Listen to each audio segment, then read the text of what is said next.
მოგესალმებით. დღეს ვიმყოფებით ახლა თბილისში, ისანში.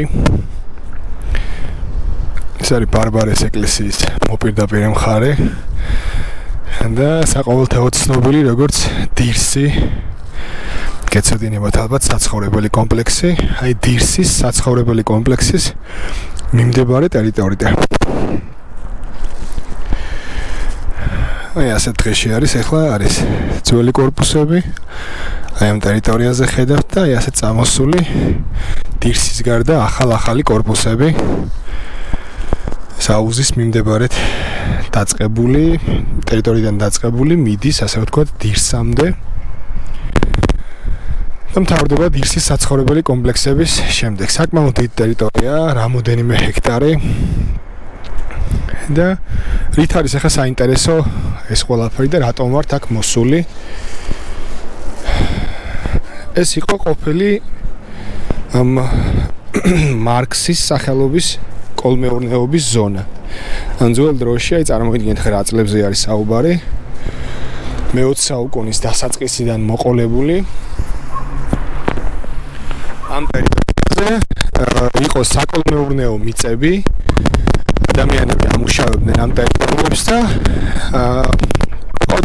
სხვადასხვა სასოფლო-სამეურნეო კულტურა და ძალიან დიდი ნაწილი თბილისის აი ამ ტერიტორიაზე მოყვანილი სასოფლო-სამეურნეო პროდუქციით კმაყოფილდა.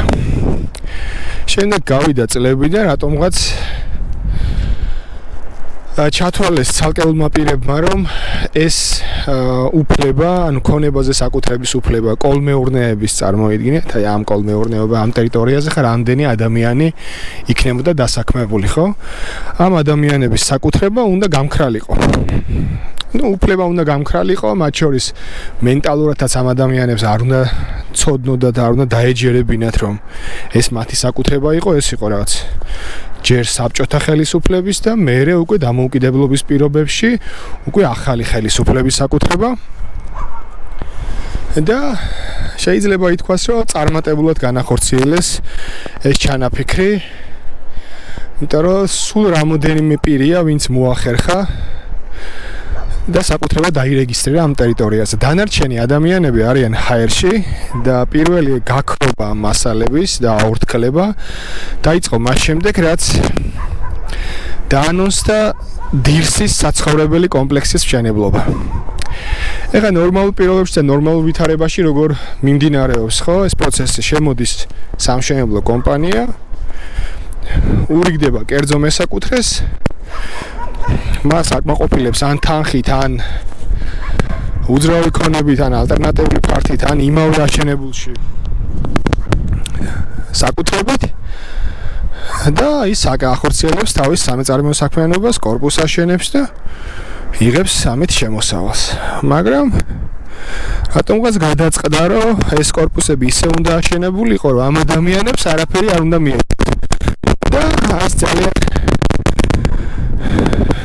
ბევრი შრომის შემდეგ ეს მასალები, რომელიც ამდენ ადამიანს ეკუთვნოდა და აქ იყო ხალხი, რომლებიც იხდიდნენ გადასახადებს, გარდა იმისა, რომ მოყავდათ სასოფლო-სამეურნეო კულტურა, მერე სხვადასხვა პერიოდში, როცა უკვე კოლმეურნეობები დაიშალა, უკვე დაიწყო მიწის პრივატიზაციაზე საუბარი და ეს ხალხი როგორც მესაკუთრე ასე განიხილებოდა, იმ დროშიც კი დაყოფილი იყო.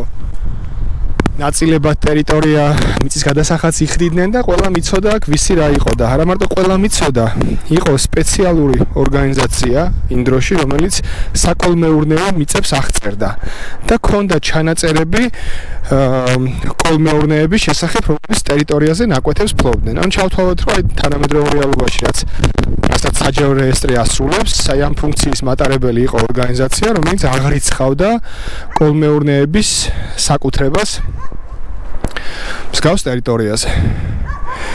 და როგორც გითხარით, წელს შემოვიდა დირსი და დაიწყო აქ საუბარი ამ საცხოვრებელი კომპლექსის მშენებლობაზე. აი ეს მასალები აორთქლდა და რატომღაც გაქრა იმ ორგანოდან, სადაც ეს ინახებოდა. ასევე სხვა ორგანოებიდან ყველგან, სადაც შეიძლებოდა ეს დოკუმენტები ყოფილიყო შენახული აორთქლდა, იმიტომ რომ რა უნდა მომხდარიყო, ხო, უნდა მიეცათ ამ ადამიანებისთვის კომპენსაცია და საქმე გაეკეთებინათ ისე, მაგრამ ამ ადამიანებს არაფერი არ მიწეს. საცხოვრებელი კომპლექსი ააშენეს და აი ასე ჩათვალეს, რომ ჩაფარცხეს ეს პროცესი და გადააგორეს, მაგრამ 2012 წლამდე პერიოდში საბოლოომდე ვერ მოესწრო ამ კორპუსის მშენებლობა და ტერიტორიის ისე როგორც ჩაფიქრებული იყო და ამიტომ დარჩა აი რაღაც გარკვეული ტერიტორიები ხარ რასაც ხედავთ, რომელსაც უკვე ახალი მსგავსი ტიპის დეველოპერები არიან ჩასაფრებული და ძალიან მალე აქ გაივსება ეს ტერიტორია მსგავსი კორპუსებით და საცხოვრებელი სივრცეებით. და რა თქმა უნდა, არც ეს ხალხი არ აპირებს, რომ აქ რეალურ მესაკუთრეებს რაიმე მიცენა, აბა ეხა ხალხი ხო არ იხეირებს, ხო, უნდა იხეიროს რამოდენიმე თითოეულ ადამიანმა, ვინც აი დაალაგა ეს ყველაფერი, რომ აქ საბუთები არ ყოფილიყო და კოლმეურნეობა და ეხა მიწები მომთხოვენ, ეხა კიდე აქ და აი ასე უნდათ რომ გადაგორებულიყო ეს პროცესიც, ხო, ეხლა წარმოიდგინეთ, რა დირსის ნაწილზეც კი ხალხს გონია რომ წარმოუდგენელია რა იმაზე საუბარი და აქაც თესავენ იმ განცდას, რომ დამთავრებულია და ვერაფერს ვერ მიიღებ, ვერ დაადასტურებ და აიმშვიდობა შესაკუთრებას, მაგრამ ყველა იმ პირის, ვისაც გახსოვთ ეგ ისტორია და ვინც იყო ამ კოლმეურნეობის წევრი, მისი ოჯახის წევრი და ვისაც ეს ინფორმაცია გააქვთ შემორჩენილი, გეტყვით რომ ეს მასალები გვაქვს მოძიებული, დამუშავებული და ძალიან დიდი ნაწილი იმ ადამიანებისა, ვინც აქ ფლობდნენ საკუთრებას, მათ შესახებ გვაქვს სრულყოფილი დოკუმენტები მოძიებული, რომ თქვენ შეძლოთ მტკიცება იმის, რომ იყავით ამ ტერიტორიების მფლობელი, იხდიდით აქ გადასახადს და ამგვარად შეძლოთ აქ საკუთრების უფლების მოპოვება. რაც მოგცემთ საშუალებას, რომ დეველოპერებს, რომლებიც შემოსეულები არიან ამ ტერიტორიაზე, ესაუბროთ როგორც მესაკუთრეები და მიიღოთ ამაში ან კომპენსაცია, ან მიიღოთ სანაცვლო პარტი და ან მიიღოთ საკუთრება იმ გონებაში, რომელსაც ააშენებენ და ამის საფუძველზე აქ საკმაოდ სოლიდურ მოგებას მიიღებენ.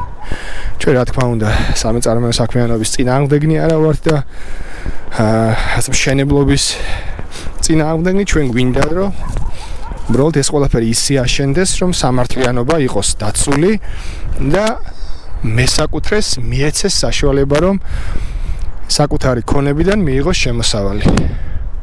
ეს არის უბრალოდ აშენეთ, მაგრამ აშენეთ სამართლიანად და აშენეთ არა კერძო მესაკუთრეების ხარჯზე. დამატებითი ინფორმაციისთვის შეგიძლიათ მოგწეროთ რა და ინფორმაციას სავარაუდო პირების შესახებ მოგაწოდებთ და ასევე დაგეხმარებით, რომ ამ ტერიტორიაზე მოიპოვოთ საკუთრების უფლება. წარმატებებს გისურვებთ ყველას.